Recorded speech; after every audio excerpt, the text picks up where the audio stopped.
Picture this. You wake up at 10 a.m., roll out of bed, grab a coffee, hit record, and upload a video. A few hours later, the cash starts rolling in. Ad revenue, sponsorship deals, that weird startup that wants to pay you 5 grand to mention their crypto wallet. Life's good. This is the fantasy, the creator economy myth, the version of YouTube we all want to believe in, the side hustle to six figures pipeline. But here's the uncomfortable truth no one puts in the thumbnails. Most YouTubers make less than someone working the drive-thru at Wendy's. So how do you go from upload and get rich to burnout, disappointment, and $3.72 paycheck? Let's bring it down. First, how do YouTubers actually make money? There's AdSense, the classic revenue split from YouTube ads. Technically, you get paid per 1,000 ad views, which is called CPM. But here's the catch. CPM isn't fixed. It's wildly different depending on your niche. If you're reviewing credit cards or talking about real estate, you could pull in $20 to $30 per 1,000 views. But if you're making prank videos or gaming content for teenagers, your CPM might be closer to $2.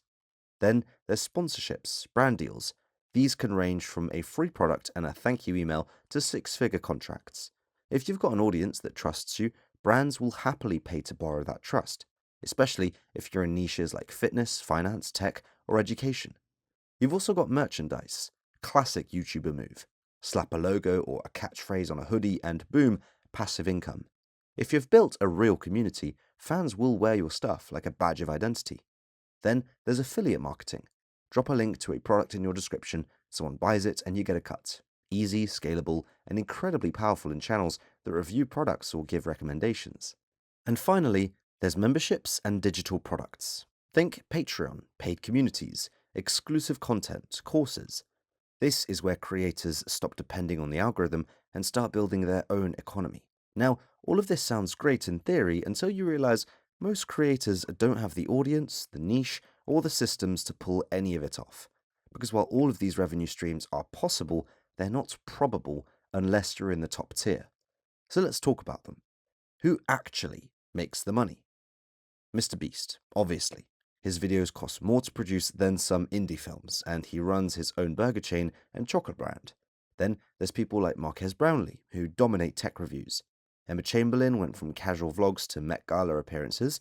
Finance YouTubers like Ali Abdaal and Graham Stephan casually rake in 7 figures between ad revenue, affiliate deals, and product sales. So, what makes them different? Well, for starters, they don't treat YouTube like a hobby, they treat it like a business. They have teams, editors, thumbnail designers, content strategists. They batch content, analyze performance, study retention graphs. They don't just upload a video and hope for the best. They run systems. They reinvent aggressively. Mr. Beast famously spends millions per video, and it pays off, because each video becomes a machine that drives more subscribers, more views, and more money. They also scale. Most small creators rely on one good video every few months. The top 1% build flywheels. They have consistent output, diversified income, and long-term strategy. So yes, it is possible to get rich on YouTube, but it's not luck. It's leverage, it's systems, and it's treating content like a business, not a side hustle. If this already sounds like a little different from the YouTube success stories you've heard before, good. We're just getting started. Hit subscribe if you're into creators, money, and how things really work behind the scenes. Let's talk about the rest of YouTube, the other 99%. Because while a small group of creators are flying private and building merch empires, most are just stuck. They're uploading every week, hustling for views, grinding through editing until 2 a.m., and in return, maybe they get 100 views, a few likes, $10 in AdSense if they're lucky, and if they're really lucky, a spam comment offering instant growth. You gotta be kidding me, bro! This is the part people don't like to talk about. The long tail of YouTube. The graveyard of dead channels, half-finished series, abandoned uploads, and creators who just gave up.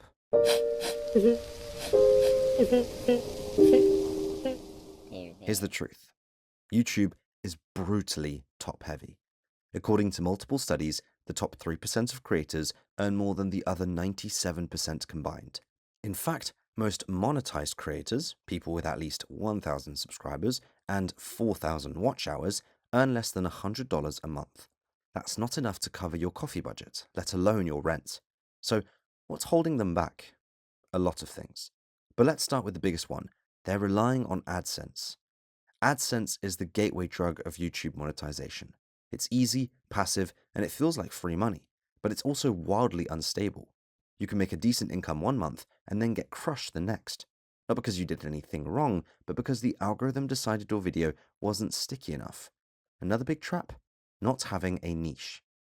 People say just be yourself, but YouTube doesn't reward generalists. It rewards clarity.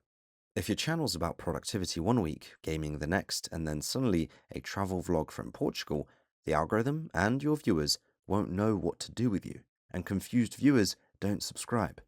Creators in the 99% often try to appeal to everyone, and in doing so, they appeal to no one. There's also the problem of no real system, no upload schedule, no retention strategy, no data analysis, just vibes and hopes. Compare that to the 1% who obsess over thumbnails, title structure, watch time, intro hooks, A B testing, who think of YouTube not as a creative outlet, but as a product pipeline. Then there's the psychological toll, the burnout, the grind, the mental gymnastics of uploading videos that you know are good and watching them die in silence, of comparing yourself to creators who blew up overnight while you're still stuck on 427 subscribers after 3 years. This is where most creators quit. Not because they're not talented, not because they're lazy, but because they're stuck in a system that punishes inconsistency, doesn't reward effort, and demands more than most people can give, especially when the return is so low. And if that wasn't enough, let's talk about the algorithm.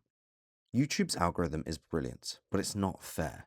It doesn't care how hard you worked or how important your message is. It cares about one thing: keeping people on the platform. That means watch time, retention, session length, click through rate. And who wins at that game? Creators who already have momentum. The rich get richer. If Mr. Beast uploads a video titled I ate a taco, it gets 5 million views in 2 hours. If a small creator uploads a brilliant, thoughtful video with 0 subscribers, no one even sees it. The algorithm doesn't discover you, it tests you. If your first few viewers don't click, you don't get a second chance. Let's shift focus. How did the 1% actually do it? And more importantly, can you still do it today? Most of the top creators didn't just go viral. They built systems, and those systems were designed to win again and again. First, they picked a niche, a profitable one. Not just something they liked, but something the market wanted. Tech, finance, productivity, education, kids content, gaming, these are categories where advertisers spend big. Audiences are loyal, and the algorithm knows what to do with you. They didn't just throw videos out and hope something worked. They analyzed what the audience wanted, reverse engineered what was already performing, and filled in the gaps. Next, they focused on retention. The algorithm doesn't reward good ideas, it rewards good delivery. That means titles that make you click, intros that make you stay, pacing that never lets you scroll away. The best creators understand YouTube isn't a platform, it's a performance. Every second counts. But beyond all of that, the 1% scaled like business. They hired editors, designers, strategists, they created teams. They weren't trying to do it all, they were trying to grow, to replace themselves in the process. And because of that, they had more consistency, higher quality, and more time to focus on what mattered most: the content and the strategy. And here's the kicker: they didn't rely on YouTube to pay their bills. They used YouTube as a funnel, not a paycheck. So, what does that mean for you? Can you still make it on YouTube today? Short answer: yes. But only if you stop thinking like a content creator and start thinking like a media entrepreneur. The top 1% didn't just get lucky, they got smart. They figured out how the platform works, and then they built machines to play the game better than anyone else. If this gave you a clearer picture of how the creator economy actually works, not the hype but the mechanics, you know what to do. Subscribe for more brutally honest breakdowns of how people make money. The internet's full of myths. Let's break them one video at a time.